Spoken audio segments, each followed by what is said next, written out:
কিছুমান কষ্টৰ পৰিণাম এনেকুৱা হয়, না প্ৰকাশ কৰিব পৰা যায়, না বুজাব পৰা যায়। কেৱল নীৰৱে সহ্য কৰিব লগা হয়। আমাৰ জীৱনত এনে কিছুমান মানুহ থাকে, তেওঁলোকে কাষত থাকিলেও কন্দুৱায় আৰু দূৰলৈ গ'লেও কন্দুৱায়। বাৰে বাৰে ক্ষমা কৰি দিয়াটো হৈছে ভাল মনৰ পৰিচয়, কিন্তু বাৰে বাৰে বিশ্বাসঘাত কৰাটো হৈছে মূৰ্খতা। যিজনে আপোনাক সঁচাকৈ ভাল পায়, তেওঁ এই তিনিটা কাম কেতিয়াও নকৰে। ১ নম্বৰ, যিকোনো পৰিস্থিতিত তেওঁ আপোনাৰ লগত থাকিবই। আপোনাৰ হাতখন তেওঁ কেতিয়াও এৰি নিদিয়ে, কাৰণ তেওঁ আপোনাৰ সুখৰ কাৰণে অনবৰতে চিন্তা কৰে। ২ নম্বৰ, তেওঁ যিমানেই ব্যস্ত নাথাকক কিয়, কিন্তু আপোনাক কেতিয়াও ব্যস্ততাৰ অজুহাত নেদেখুৱাব, কিয়নো যিকোনো সময়তেই আপোনাৰ বাবে এভেইলেবল থাকিব তেওঁ। ৩ নম্বৰ, যিকোনো পৰিস্থিতিতে আপোনাক আনৰ আগত কেতিয়াও সৰু হ'বলৈ নিদিয়ে। আপোনাক সঁচা ভাল পোৱা ব্যক্তিজনে কেতিয়াও আপোনাৰ আত্মসন্মানত আঘাত কৰিবই নোৱাৰে। নিজকে উচ্চ সজাই কেতিয়াও আপোনাৰ স্বাভিমানত আঘাত নিদিয়ে। আপোনাৰ স্বাভিমান তেওঁৰ স্বাভিমান, আপোনাৰ সন্মান তেওঁৰ সন্মান। আঘাত পোৱা মানে জীৱনত হাৰি যোৱা নহয়। আপুনি আঘাত পোৱা মানে ভাবি ল'ব সেয়া সৃষ্টিকৰ্তাৰ ডাঙৰ আশীৰ্বাদ।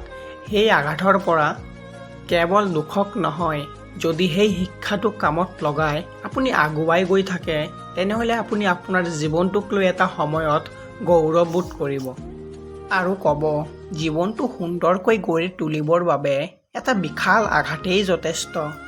আপুনি যিমান বেছি আশা কৰিব, সিমান বেছি কষ্ট পাব। এইটোৱেই প্ৰকৃতিৰ নিয়ম।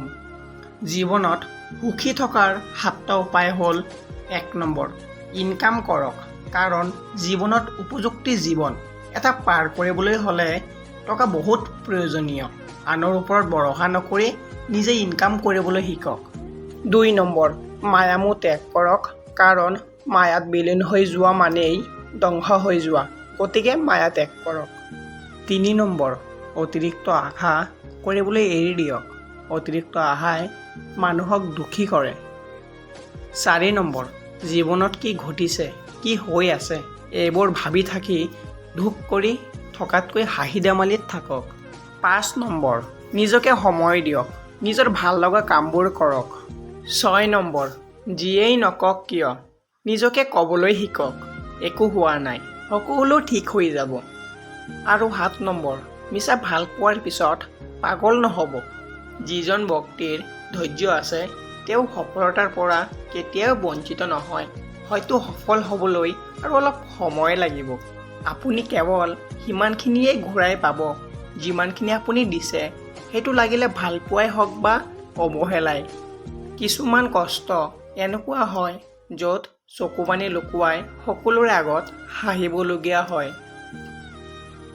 নিজৰ ভাল লগা বা ভাল পোৱা ব্যক্তিজনক যেতিয়া আনৰ লগত দেখা যায়, তেতিয়া অন্তৰত পোৱা সেই কষ্টখিনিয়ে এই পৃথিৱীৰ সকলো কষ্টকে হাৰ মনায়। জীৱনত এই তিনিটা বস্তু কেতিয়াও নাভাঙিব: ১ নম্বৰ, ট্ৰাষ্ট; ২ নম্বৰ, প্ৰমিছ; আৰু ৩ নম্বৰ, সঁচা ভালপোৱাজনৰ হৃদয়।